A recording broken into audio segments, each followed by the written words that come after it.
Hola, ¿qué tal, hermanos? Bienvenidos nuevamente a este capítulo sobre el arte de esta bellísima obra del cardenal Ratzinger. En este capítulo vamos a ver si es posible tener imágenes o no tenerlas, si es bíblicamente o cristianamente apropiado tener imágenes en nuestras iglesias o si no. Y también con el Papa vamos a dar un pequeño recorrido por todo el arte que ha cundido dentro de la iglesia. Entonces, este capítulo comienza diciendo, bueno, ya sabemos que Dios es el único que puede ser adorado.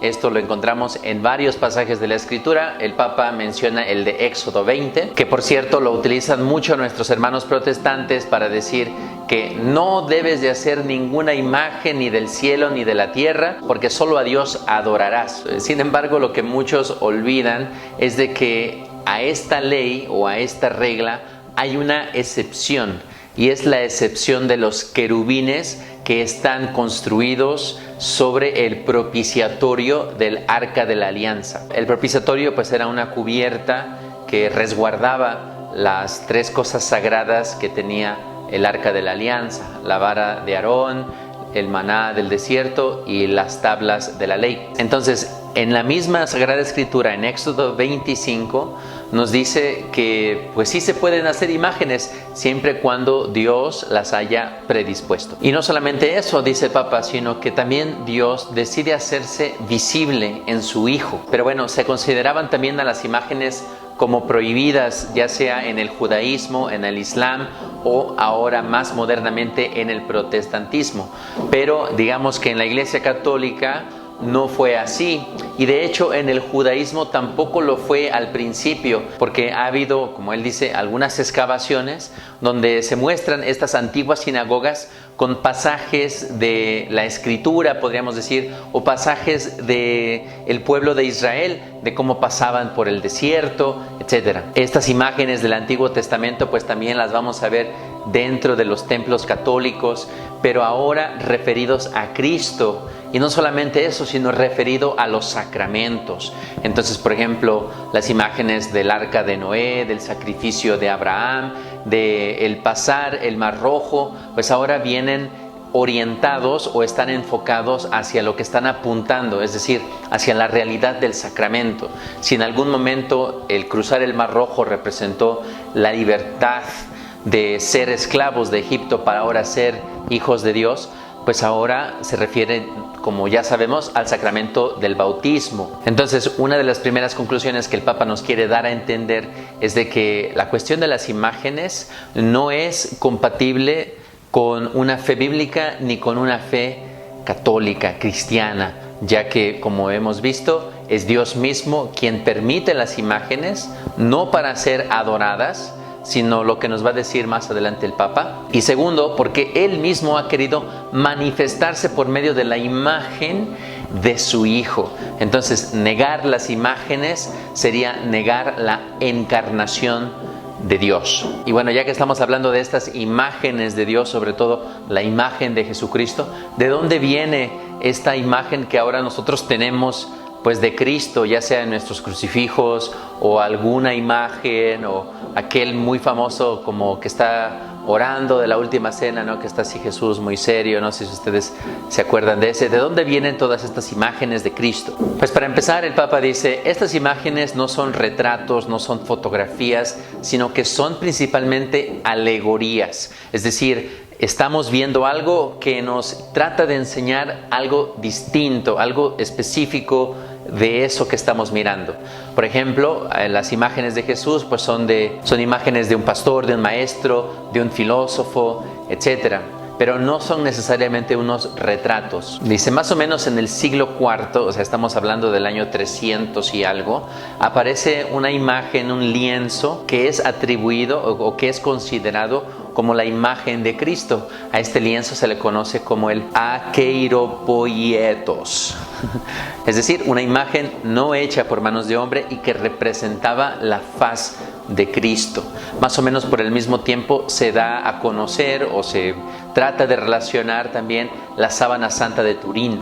más o menos por este mismo siglo. Se trataba entonces de una imagen misteriosa, así como la sábana santa, que no podía haber sido producto de la creación del hombre, sino que había aparecido, digamos, misteriosamente. De hecho, tanto la sábana santa como esta imagen de la faz de Cristo se llegó a considerar como la presencia de Cristo. Y es aquí donde muchas personas dijeron, hay que tener mucho cuidado con esto, porque podemos identificar la presencia de Dios con esta imagen y vamos a empezar a adorar la imagen que solamente representa a Cristo, pero no es Cristo. Y entonces a estas personas se les conoció como los iconoclastas, o los que rechazaban totalmente las imágenes. Y dice el Papa, esto fue algo bueno porque nos estaban advirtiendo de que no deberíamos de prácticamente identificar la imagen con la presencia de Dios. Pero dice, también tenía sus motivos políticos, ya que en el mismo imperio había personas que eran católicas, que eran cristianas, pero también personas que eran musulmanes, los del Islam. Entonces, los del Islam, ya saben, ellos no utilizaban imágenes para nada. Entonces, una manera de mantener la paz, era dejando que no hubiera imágenes en los templos católicos tampoco, para que el Islam y el cristianismo dentro del mismo imperio tuvieran una cierta paz. Y aquí el Papa trata de aclarar esto, que la imagen o el ícono de Jesús nos tiene que apuntar a algo más grande que solamente lo que estamos mirando. No se trata solamente, dice el Papa, de ver de qué color es, qué tan grande, qué tan fina la pintura es, sino se trata de que nos apunte a una realidad trascendente, que esta imagen que yo estoy viendo, que no me quede solamente mirando a esa imagen, sino que me transporte a otra realidad, a la imagen de los sacramentos, a la realidad del cielo, que me recuerde algo. O sea, que no solamente sea verla y ya. Inclusive dice, la teología de la imagen o del ícono es trinitaria, porque es el Espíritu Santo quien realmente abre nuestros ojos, que Dios Padre ha manifestado ante un artista, etcétera, algo de su creación, algo de su misterio, pero es el Espíritu Santo también quien nos ayuda a verlo de esa manera, quien nos ayuda a interiorizar esta imagen. Y claro, también está el argumento de las personas que dicen, es que Dios es totalmente opuesto a lo que podamos imaginar, ¿no? Si tú te imaginas que Dios es poderoso, no es ni siquiera una décima parte de lo poderoso que pueda ser, ¿no? De la imagen que tú puedas tener de Dios ahí en tu altarcito, de un señor grande con barba, etcétera. No es eso, es totalmente otra cosa. Y dice, y por lo tanto, no podemos realmente tener una imagen de Dios. Esto es lo que se considera como teología negativa. Es decir, no podemos saber nada acerca de Dios porque Dios es completamente otro, está totalmente fuera de lo que podamos conocer. El Papa contesta este argumento diciendo que aparentemente esto es algo muy humilde, ¿no? De decir, realmente no podemos conocer nada de Dios. Pero realmente, dice el Papa, es un pensamiento muy soberbio, ya que no le da la oportunidad a Dios de que nos diga cómo es Él, ¿no? O sea, no le damos la oportunidad de que Dios mismo se autorrevele hacia nosotros, ya que, como hemos visto, Él lo ha hecho, sobre todo en su Hijo Jesucristo, como dice la carta a los Hebreos, ¿no? Dios ha hablado de muchas maneras, pero ahora, en estos días, lo ha hecho por medio de su Hijo Jesucristo. Entonces sí, Dios es trascendente, Dios es totalmente otro, pero al mismo tiempo es capaz de darse a conocer de una manera muy cercana. Ok, ya aquí en esta segunda parte del capítulo, el Papa va a empezar a trazar, digamos, la historia del arte dentro de los templos católicos. Y dice que desde el comienzo del cristianismo hasta más o menos el siglo XIII, tanto en la iglesia del Oriente como del Occidente, no había diferencia. Todavía estaban realmente dentro del arte de Roma, ¿no? Del mismo imperio romano. Entonces, la mayoría de las iglesias que se construyeron en ese entonces, tanto del Oriente como del Occidente, tienen los mismos íconos, las mismas maneras de representar a Cristo. etcétera. Pero después del siglo XIII comienza el arte gótico, y aquí es donde se empieza a diferenciar más, porque las imágenes que antes estaban de Jesús como el pantocreator o como el creador de todo, pues van cambiando ahora por un Cristo sufriente. Ya no es ese Cristo glorioso, sino ahora es un Cristo crucificado, y entonces la cruz va tomando mayor énfasis. Las devociones inclusive que se van desarrollando en esta época van enfocadas hacia la humanidad de Cristo, hacia el Cristo que sufre y ya no al Cristo triunfante. Y esto es algo bellísimo, porque en Cristo vemos cómo Dios se solidariza con el hombre, que nuestro dolor no es ajeno al dolor divino, porque Él mismo lo sufrió y de una manera infinita. Cristo sufriente consuela también a los sufrientes. Entonces, de alguna manera, estas imágenes tan realistas del sufrimiento de Cristo, pues nos ayudan a adentrarnos a la misa, que la misa es un sacrificio que costó el sacrificio de la cruz, el sacrificio de Cristo, pero también nos ayudan a enfocarnos en lo que estamos viviendo. Muchas veces cuando venimos a la iglesia, cuando entramos a orar, pues venimos con alguna preocupación, con algún problema, con alguna situación difícil, y mirar al crucificado pues nos puede ayudar a entender que nuestro sufrimiento puede ser redimido, que el sufrimiento no es el final, que el sufrimiento no es la última palabra que Dios tiene para nuestra vida, porque no lo fue así con Jesucristo, sino que terminó con su resurrección. Después del tiempo gótico viene el Renacimiento, y aquí la estética y la belleza es el centro, y es belleza por belleza.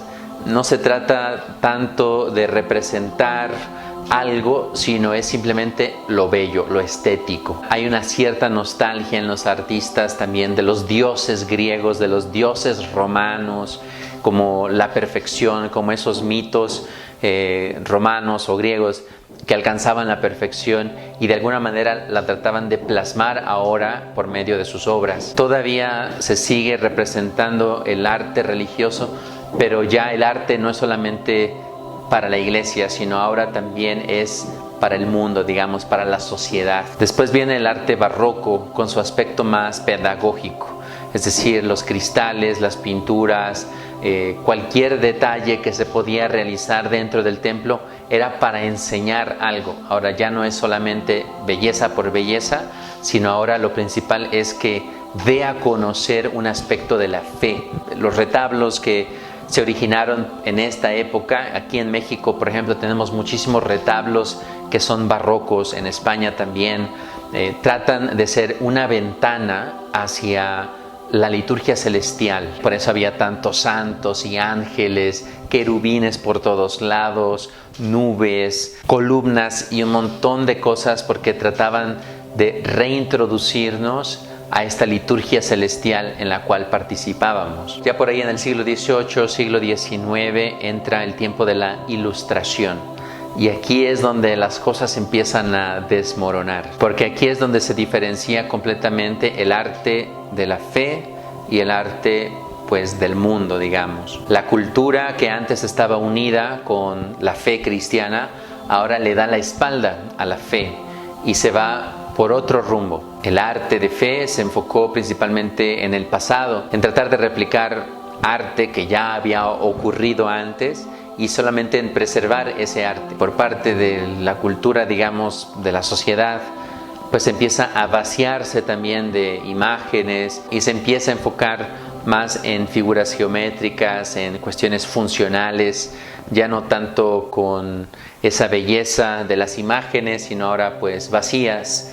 Y querámoslo o no, muchas de nuestras iglesias pues también fueron construidas de esta manera, de una manera funcional, de una manera como un cuadrado, como un rectángulo, como estas figuras geométricas, pero totalmente vacías, frías. Y hasta aquí deja la historia del arte del Papa, y ahora se pregunta ¿cómo podemos avanzar? Porque dice, estamos en una crisis de arte, no solamente en la iglesia, sino fuera de la iglesia también. Y dice, pues lo primero que hay que aclarar es que el arte nace de la fe. El hecho de que haya una crisis de arte quiere decir que hay también una crisis de fe. Dice, el arte no se produce como cualquier otra cosa técnica, ¿no? De que sigues un molde, un manual y listo, ya está. No, tiene que surgir de una conversación con Dios. Es Dios quien otorga este don para que el artista no solamente crea algo bello, sino algo que nos transporte más allá de solamente la imagen o solamente la pintura. En nuestras iglesias hay muchos artistas que son hombres y mujeres de fe y se nota cuando hacen una pintura, una escultura, pero cuando es una persona técnica, una persona profesional que dice, pues yo puedo recrear cualquier pintura que tú me pongas enfrente, cualquier estatua que tú quieras, va a ser distinta, porque la fe es lo que está faltando. Entonces no lo va a transportar.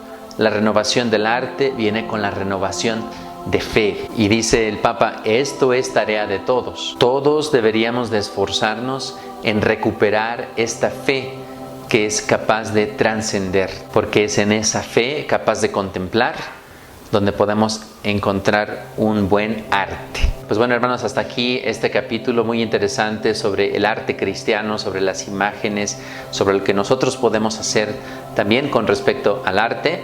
Y el siguiente capítulo pues será sobre la música. ¿Cuál es el rol que tiene la música dentro de la historia, dentro de la Biblia, pero también dentro de la liturgia? Pues hermanos, hasta el próximo video. Que el Señor los guarde y los bendiga. Hasta luego.